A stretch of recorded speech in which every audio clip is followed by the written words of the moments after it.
Well, good afternoon. This is the Raymond Hall Show, and I am Raymond Hall. I'm here with Errecca Walker, my co-host, and our very special guest, Mr. Gerald Durant, Fire Inspector Gerald Durant.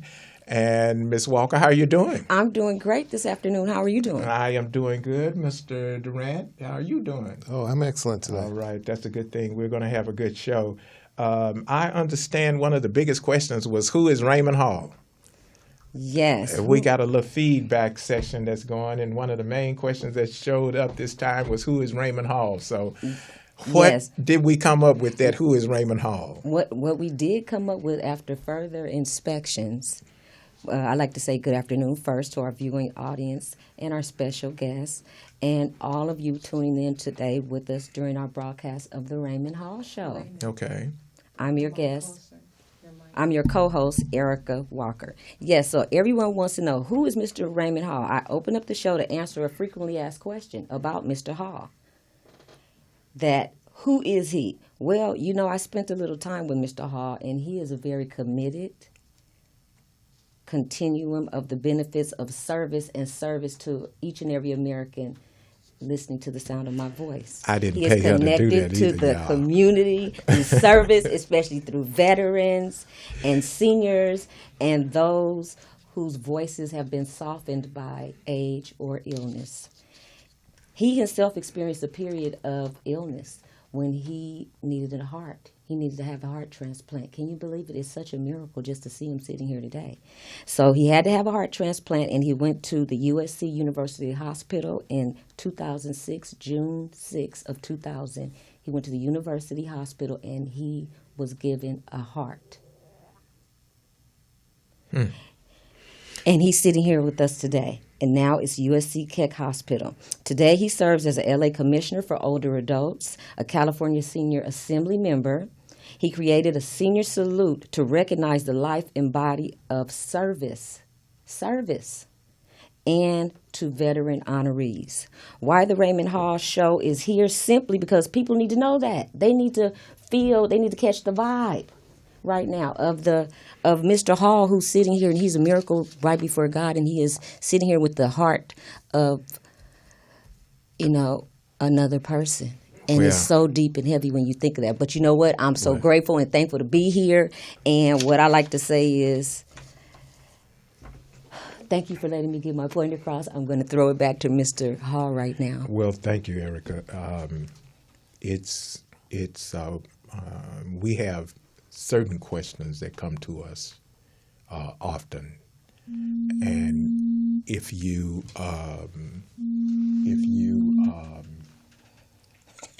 who's going off? Who's buzzing?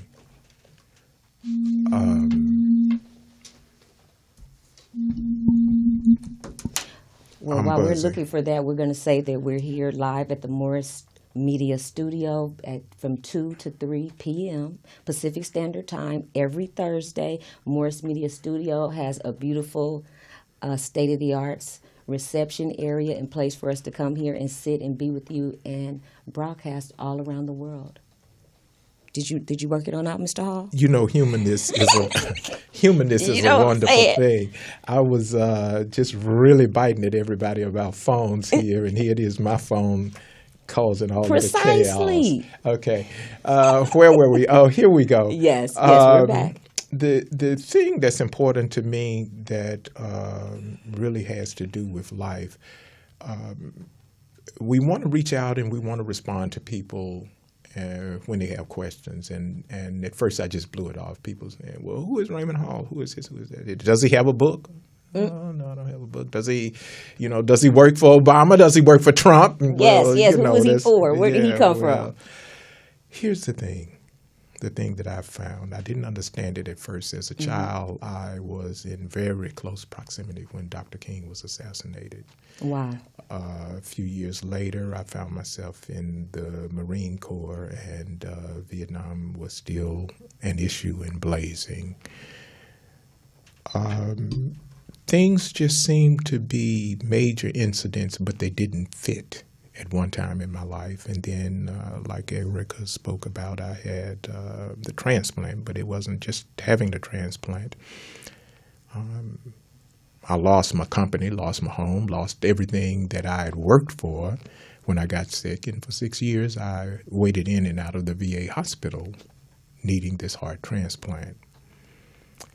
And when you're sick, you're subject to the whims, attitudes, and conditions of every nurse, doctor, patient. You got it. Person that comes in contact with you when you're in your convalescent time in your life. And each and every one of us will get our turn, as I say. You know, everybody gets a turn. Yeah. So, you know, but we're just blessed and thankful. So the turning point was that when you're raised with beliefs, then those beliefs are a part of you. And I was raised with the belief that stand on what you know and don't lean on what you don't know, because you'll fall. So I stood on the fact that there's only one person who is the designer and creator of everything, and no matter what you go through, I'm not the only person that's going to go through something. Those that came before me went through something, and it even was at the cost of life or limb. And so I was no different. The transplant changed everything, because what I got a clear picture of is service. I got a clear picture of what survives all of us, and that's the service of us. So, in the service of others. In the service of others, right? Yes. So if for us and towards us, and like our fire inspector here today that we're going to be introducing very shortly, that's what he does. He does service to us. Yeah. Mr. Gerald Durant, the fire inspector, as well as Mr. Raymond Hall, and his being a Marine, which is a we passed that. I mean, all these things are it's just so much. Here's what I'm saying. Is when you look at those persons that made it possible for us to be here, when you look at those persons that was born and raised in servitude, and there was just no hope, but their hope was in their service, the contribution of their service. It's easy for me to do what I do. So all of the people that's serving around the world, we thank you for your service. Yes. For Inspector Durant, thank you for your service. Who responds in times of crisis. Single time. Thank you for your service. For answering the call today when I called you. Thank you for your service. We appreciate you. We really thank do. you for Morris Media Studios. Yes. Because they provide a platform for people's voice to be heard around the world, and that's important. It's the voice of us that is stronger than the will of others. Few people that think they got a few coins and they can do what they want to do in the world. Well, the people have spoken, so thank you, Morris Media. We today have a guest with us, Mr. Durant, who's a fire inspector, and we're going to be talking to him about what that means. He and I came together on an occasion that I think I shared with you about. He came to the church. Okay. And he was doing business with the church, and they went to talking, and he said, well, I know somebody you need to talk to. Okay. He talked, and here we are. Here we are. You came to the church. That's a beautiful place. Thank you for going there. Yeah. So we are going to we're going to take a quick break, Mr. Hall. Can we do that right now? We can take a quick break because I want to hear Somebody Still Needs Me. You know that's my song, okay. Eloise Laws. Yes. You know, I'm creating havoc with the engineer now. Yes, you working her, putting her to work. Okay, like so, everybody. That's one thing. Everybody got to go to work with Mr. Hall. Okay. No, she's always working. She's a hard-working person, and it's a wonderful thing to see your vision and have your vision as well. It is Somebody Still Needs Me. Somebody Still Needs Me. Yes. So we're going to take a quick break when we are ready. And when we come back, we're going to be talking with Fire Inspector Gerald Durant. And we're going to be talking about things that's in the community. And also, happy Mother's Day to all the mothers coming up. We'll be right back.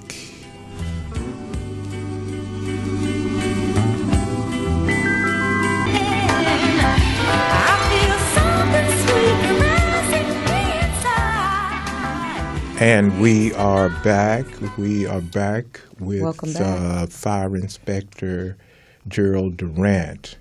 And he has such a distinguished career. So before we get started in depth with the interview, I just want to take, again, I've got to tell you the quick story. I called him early today, and he agreed to rework his schedule to come aboard. So we want to thank you for that. Fire Inspector Durant is celebrating his 30th anniversary. Yes, it's my 30th year in the fire service.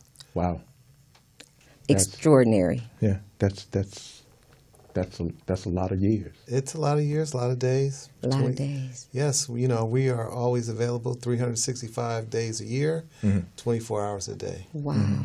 So when you call, we come. Now, as in the earlier years, what position do you start with? Everybody starts out as a firefighter. Okay. Okay, and an EMT. Some folks come on the job as paramedics as well, but we all learn the same basic firefighting techniques. Okay. Okay. One of the things that I noticed, even with the police, sometimes they can go on a call that's maybe not so crucial. But the difference is when the fire department goes, it's a situation.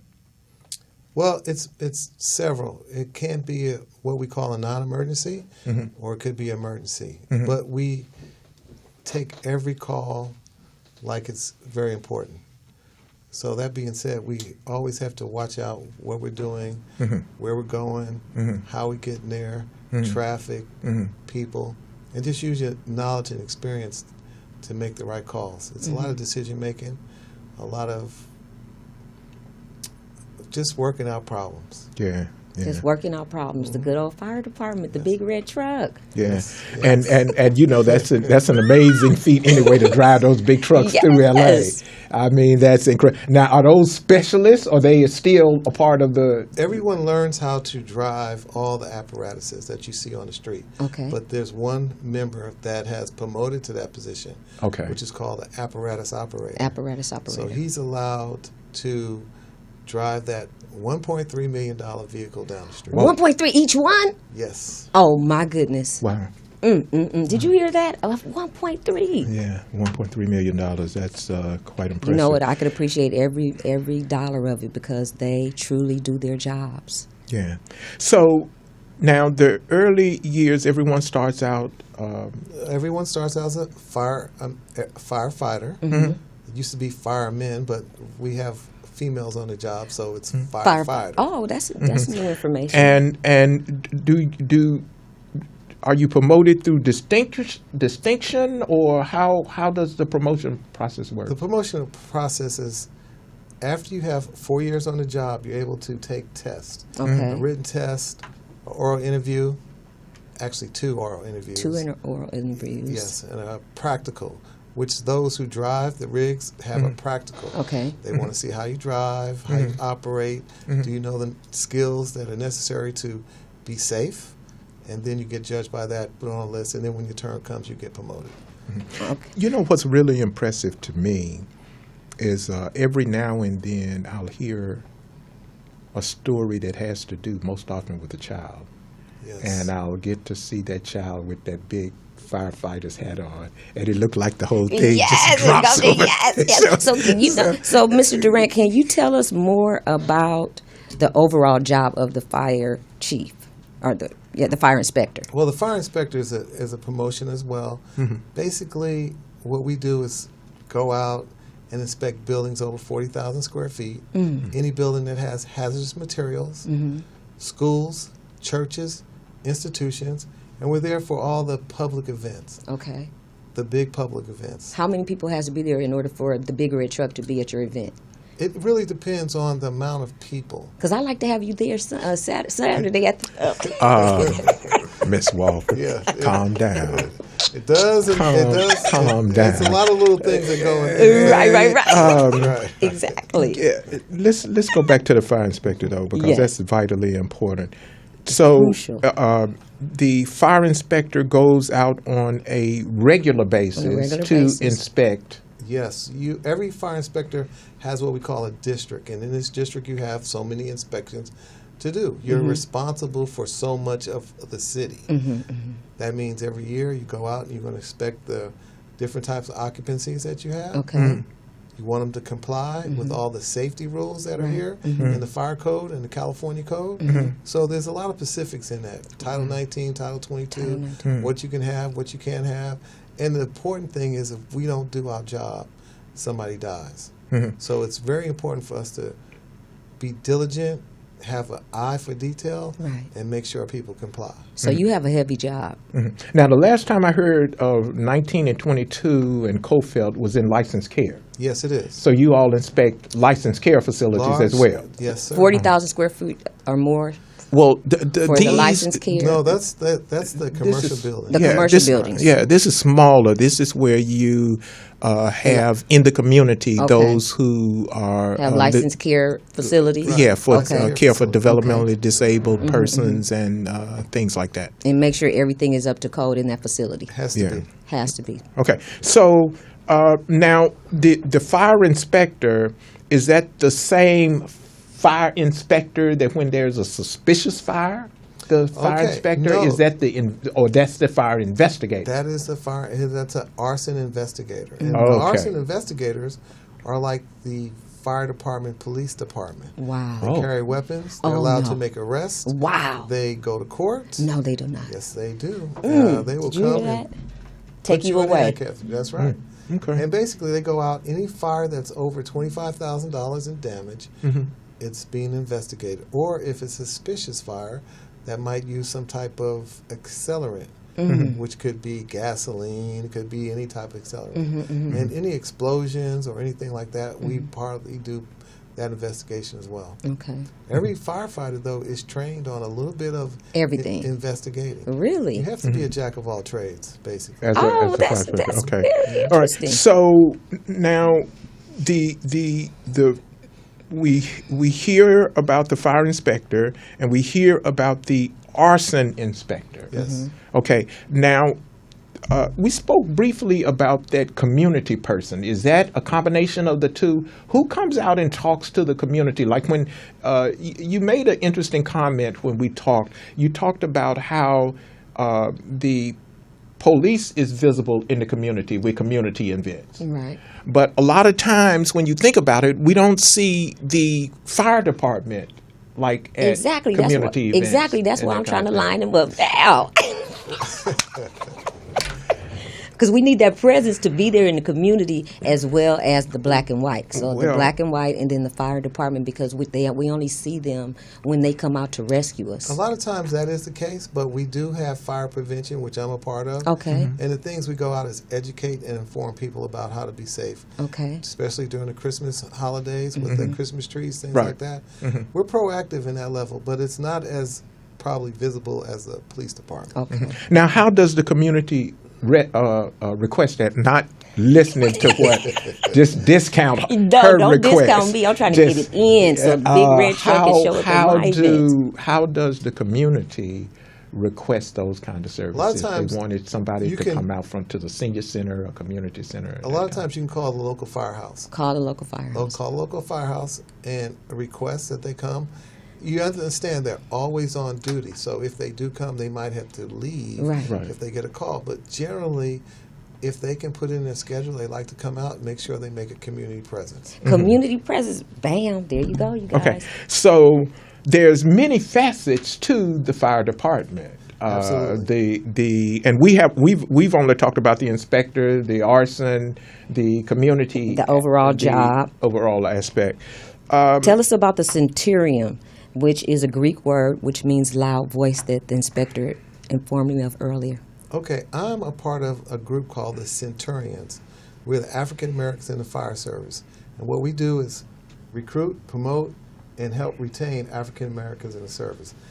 At this stage, this group is started in 1955. 1950. So our motto's changed a little bit, but we help all those underrepresented folks, and that's females, Latinos sometimes, Asians. What about the people with the records? What do they get? Well, Excuse me. Sorry. I just. that is an issue. And if you have to have a clean background, You do. clean credit, upstanding citizen, that's a very difficult phase for a lot of young men, a lot of young women. Yes. Right. Very difficult. That's it. Now, so looking at the Prop 47, does Prop 47 work in regard to that? Persons clearing their record of felonies, or is it that the fire department looks at the record overall? Looks at the record overall. There's some things that we call time and distance. What happened, how long ago it was, Okay. but they're very strict. Very strict. Okay. You're allowed to go places most people don't get to go. Okay. And it's very strict. And if something happens, their background is important. Okay. All right. Thanks Okay. for that insight. So what we need to do is to impress on the community is don't even get that kind of situation that would keep you from seeking a path in the fire service. Exactly. And the Centurion organization, which is on Vernon and Normandy, Vernon and Normandy. Okay. 1409 West Vernon, we look to have community outreach to the young folks to actually get them engaged. Young. You got to get them young. Yes, we do. But it's all ages. Okay. So we had a gentleman, 51, just got on the job Wow. last year.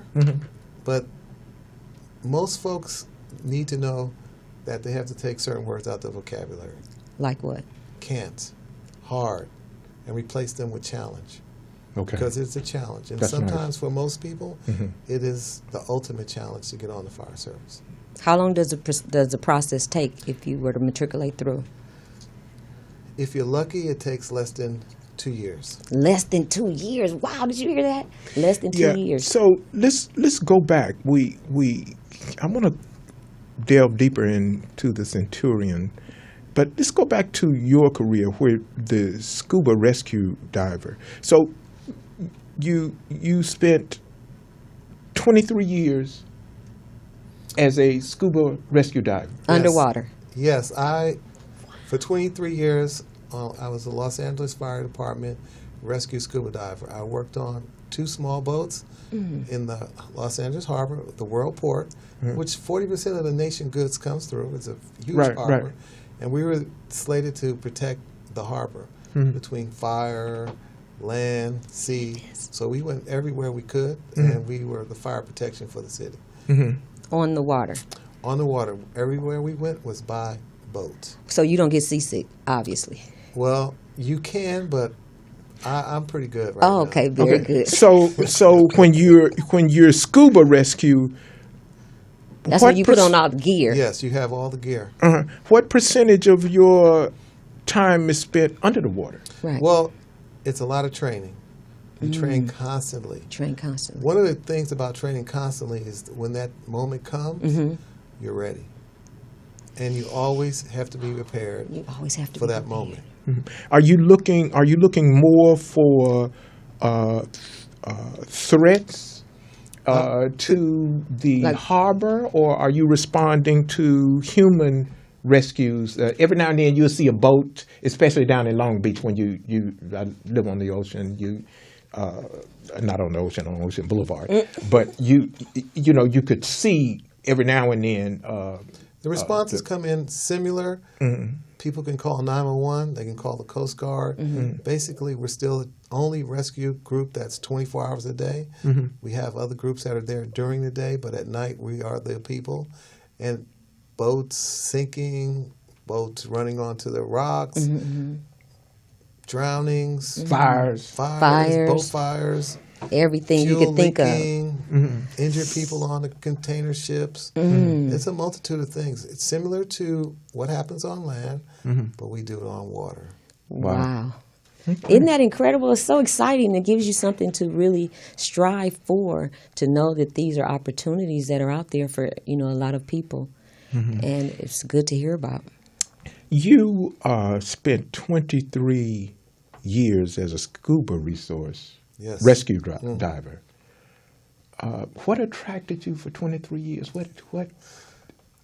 There's a lot of things. First of all, obviously they don't think African Americans can do it.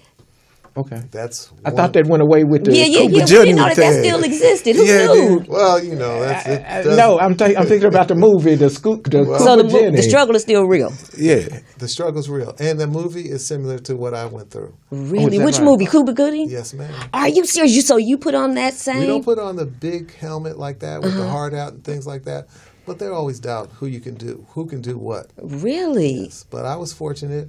I was trained by Rick Powell, who was an ex-Navy SEAL. Okay. So Ex-Navy SEAL. none of the things that they presented to me, I couldn't do. Okay.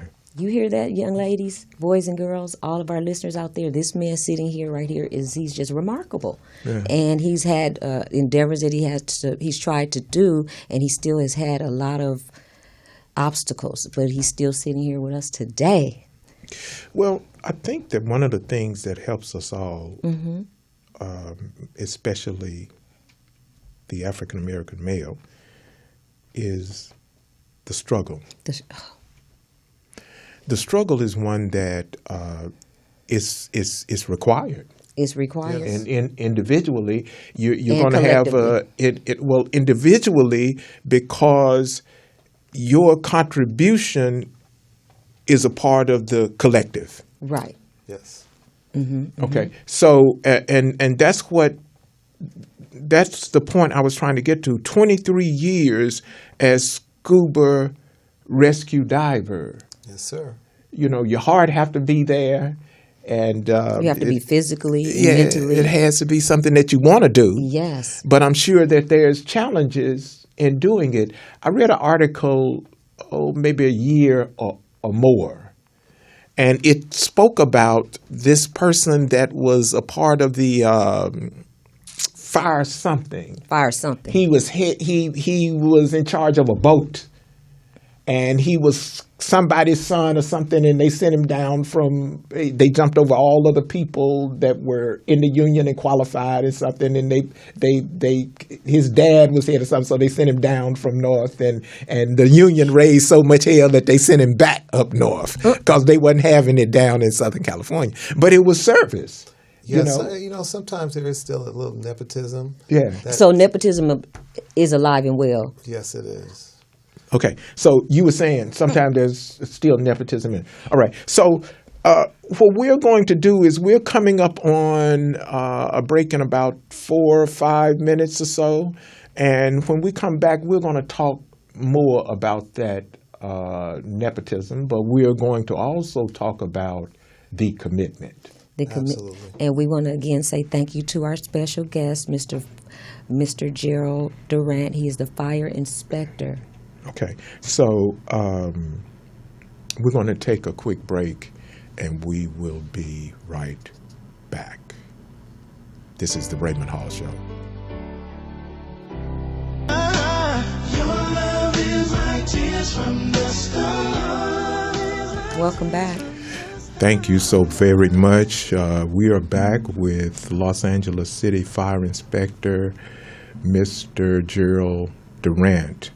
And what an impressive career he has had. He has over 30 years of service as with the fire service of Los Angeles. He has over 23 years as a scuba rescue diver, and he currently has been serving in the capacity of fire inspector for a little over 2 years. And he's also a Centurion, which is the African American LA City and LA County organization for the fire department, which is very good to know for all you listeners out there. Okay, so now is the Centurion separate from the fire department? Is it independent from the fire department, or is it actually a part of the? It's separate from the fire service, Okay. but it's a recognized organization with the fire department. Okay. Okay. We are part of the stakeholders. We try to include ourselves in everything that's essential to African American or those that don't have a voice. Okay. We are their voice. I love it. The loud voice. I absolutely love it. Talk about we talked about some of the people that you all help. What about women that want to apply? Is there a different standard for women applying as opposed to men? And tell me the ratio of women versus. Well, I'm not we're concerned. not concerned, but we know the ladies are there. Okay. Well, I would say that's our most valuable commodity in the fire service right now because we need women on the fire service. We need African American women, Latino women, Asian women, because as you know, we still have the other types of women that find their way onto the job a lot faster than our community women. Okay. But we just recently, a few months ago, had the first African American female, after 13 years, get on the Los Angeles City Fire Department. Well, hold it. I'm like Errecca now. Hold it. Say that one more time. The first African American female in 13 years that the fire department hired. We had our second African American female just 2 months ago. So they were about 6 months apart in their hiring. You hear that?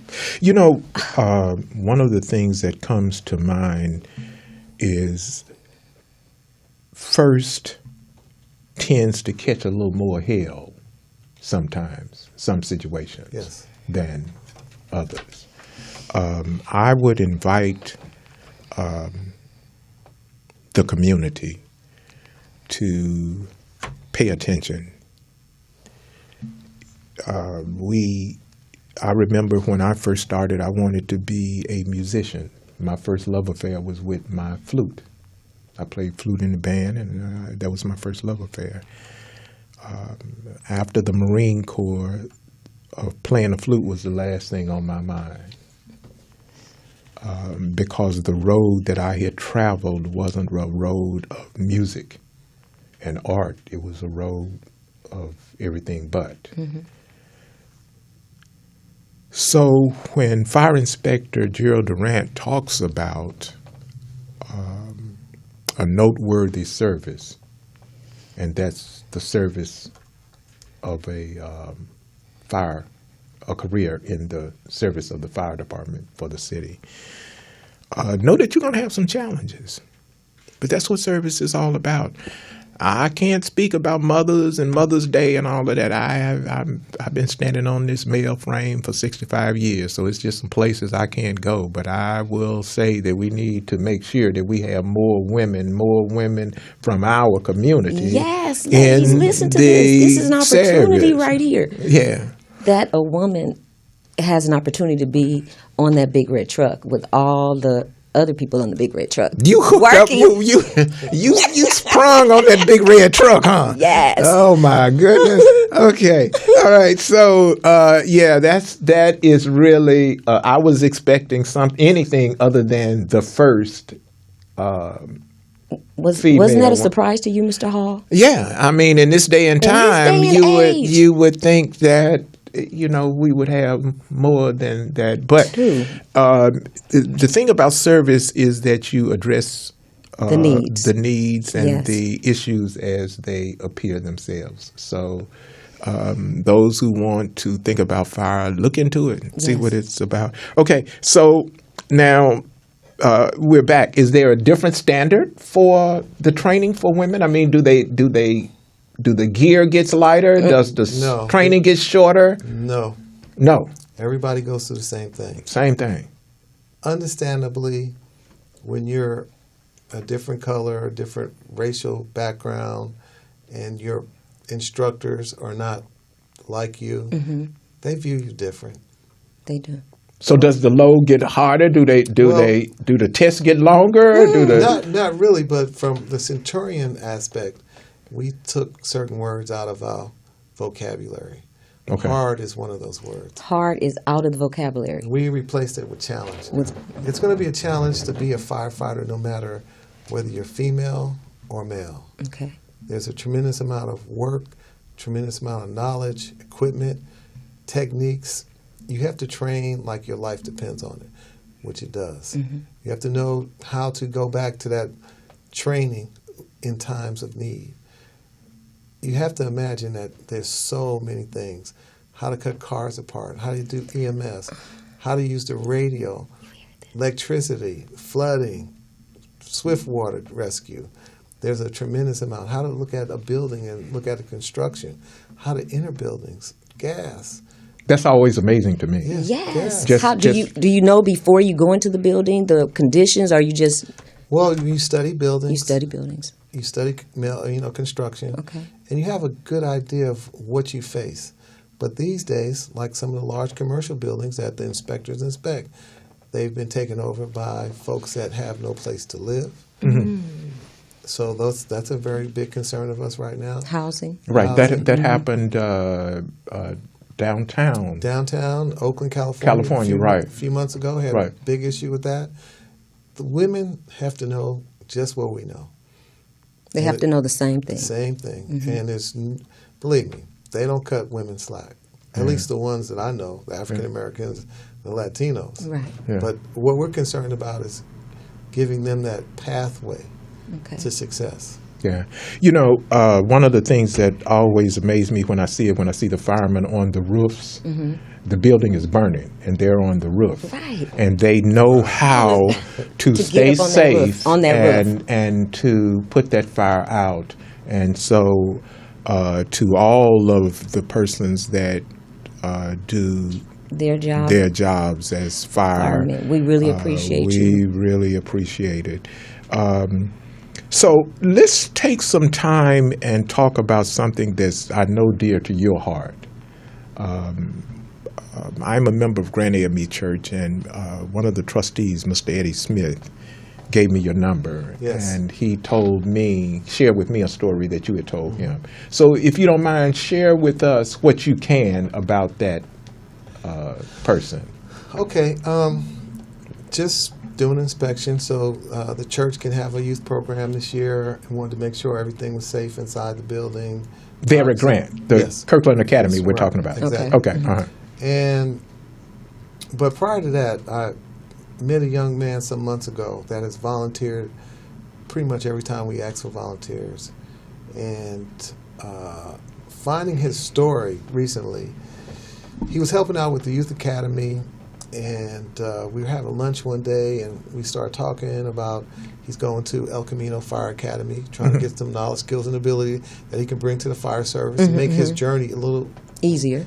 when he gets into our fire academy. Okay. Because he will get in there, it's just a matter of time.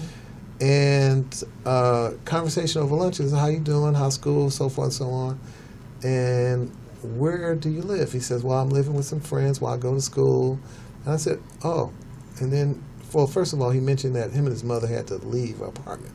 So I said, well, where's your mom? He did say she was in a shelter downtown. So obviously, this gentleman has never cried on anybody's shoulders. And it shocked me that this young man was in his condition, 22 years old. 22.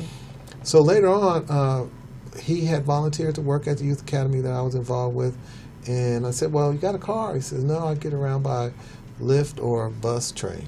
So from that point, I said, I'll take you home after the youth academy. So as we're going home, we start talking about his situation, not having a real place to stay. He was living with his dad at this particular time. But he said 2 days before his fire academy at El Camino started, they had to move. And he had his Nikes, his jeans, all in one bag. And then he had all of his stuff for the fire academy, his boots, his uniform, pants, shirts. And he couldn't carry both bags.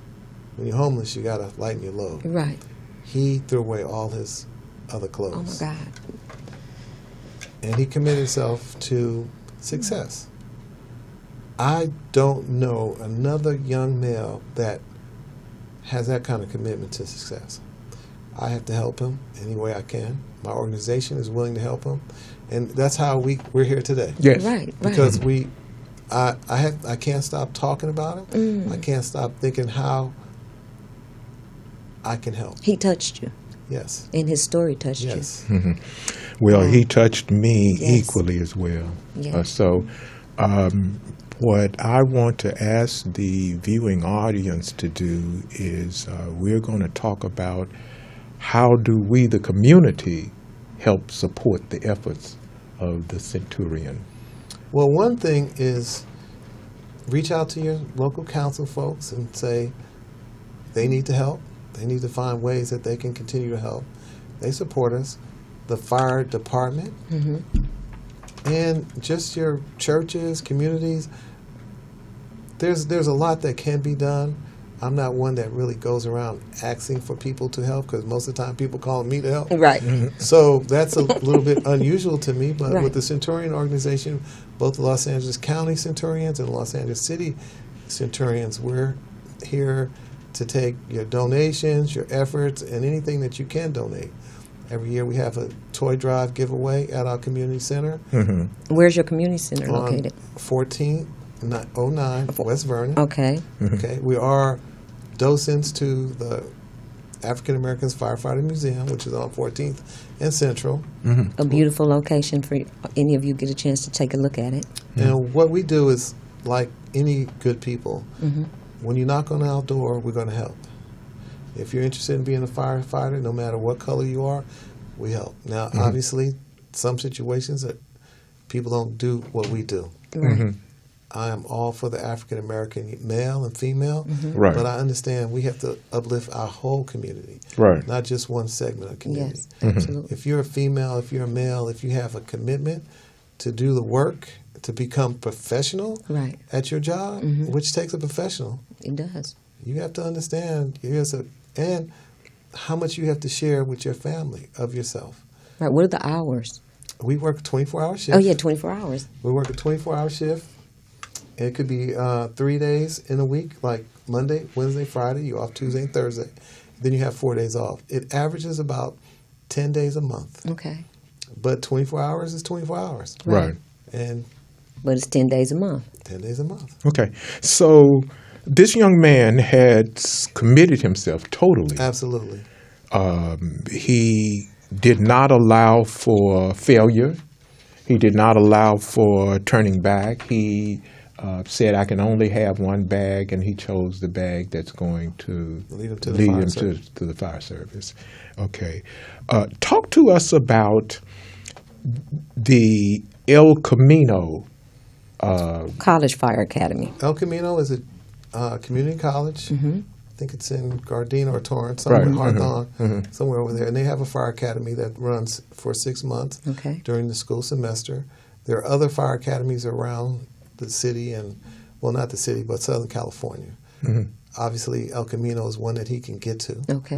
And it's a noted school. It's certified. And those skills that he get at El Camino will help him on the fire service. Now, can the listening audience, could someone that hears this program, can they say, well, you know what, I'm interested in pursuing a career in the fire service, so let me go to El Camino? Do they need to contact the fire service first, or do they just go to El Camino and register as any student Right, they would go pursuing to a El career? Camino and register it as any student. Of course, the fire academy is probably a waiting list. They also teach EMT there. Oh, wow. Okay, You have to- EMT. You have to be an EMT, Okay. That's a requirement. and you have to pass a physical agility test. Okay. Amongst background, psych, medical, things like that. Okay. So the journey is just not one hump. It's many. Many humps. Yes. So we know that a person is going to have a background free of criminal activity. Yes, sir. We know that they are going to have character, because character counts. We know that they're going to have to be committed, and we know that they're going to have this education. Yes. Okay. Now, with that, do they need to contact the Centurions to let you all know that they're in college? Anyone that is interested in being a firefighter can come down to 1409 West Vernon, knock on the door, take out your information. We'll put you on our mailing list, Okay. and our voicemail list, Okay. so that we can inform you anytime we have a program Okay. or anything that we're doing related to the fire service. We help folks with the written tests, the oral interview, and just the skills and knowledge you have to do well with the getting into the drill tower. Well, So we're the I mentor. know I'm not going to The try to fire be a drill tower, fireman, yes. but I'm going to sign that Yes, mailing yes, list, yes, because I want to know what's happening. So do Okay, I, and I yes. want to be a Part part of the community of the fire department. Right. I want to We be a love the part of the community. community that supports this We love effort. the community, and Yeah.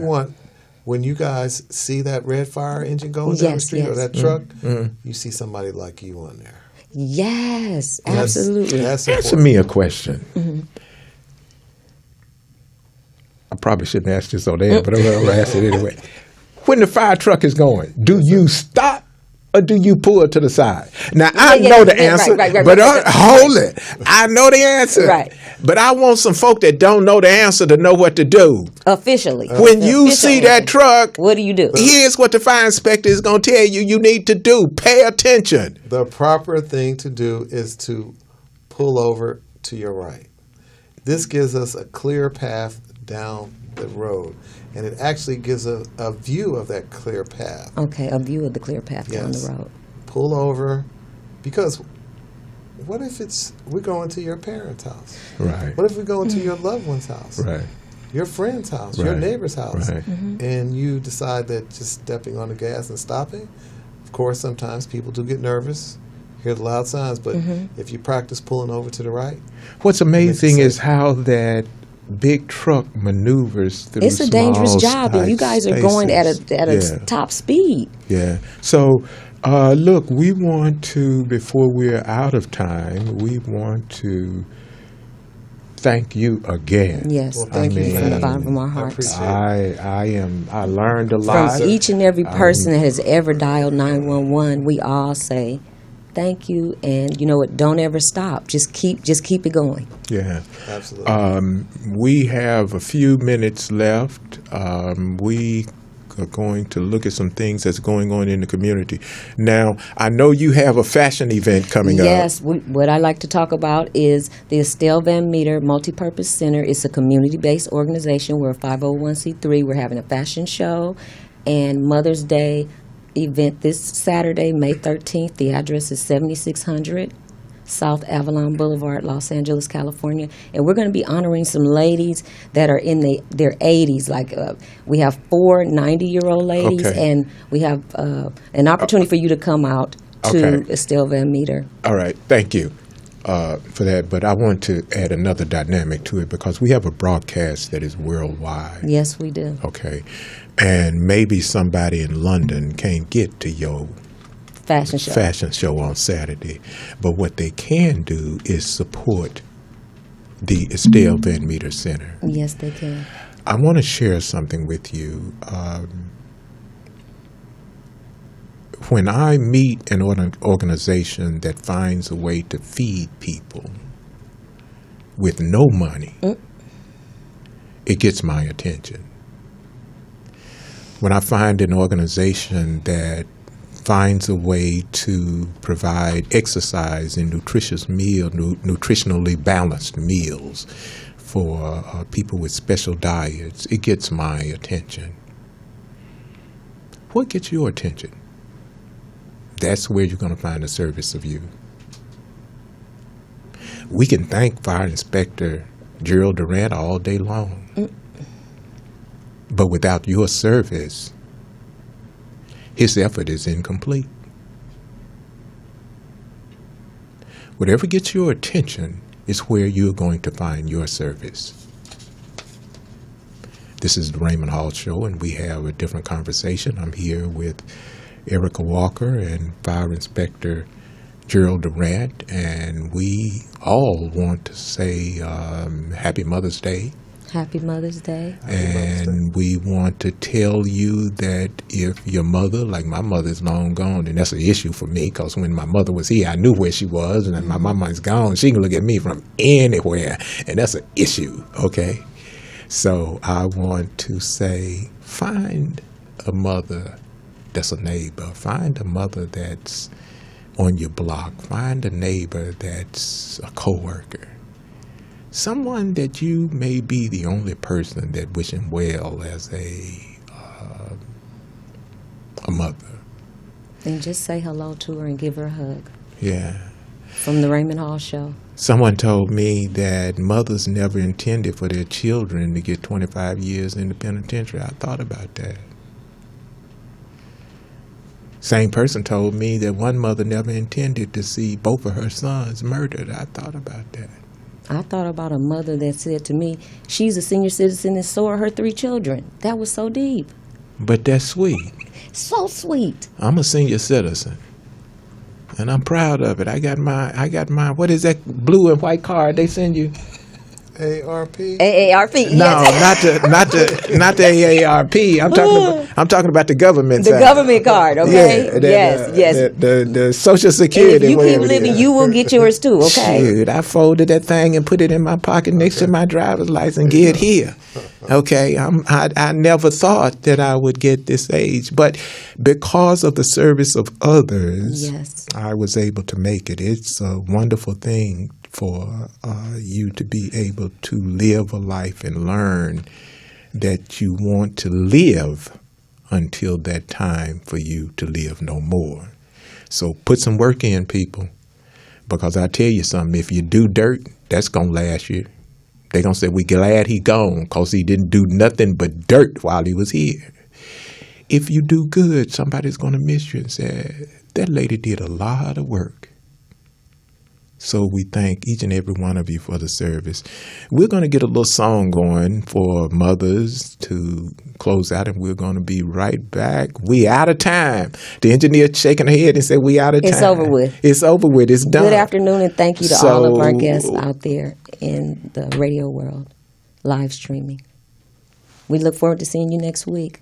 Ta-ta. Bye.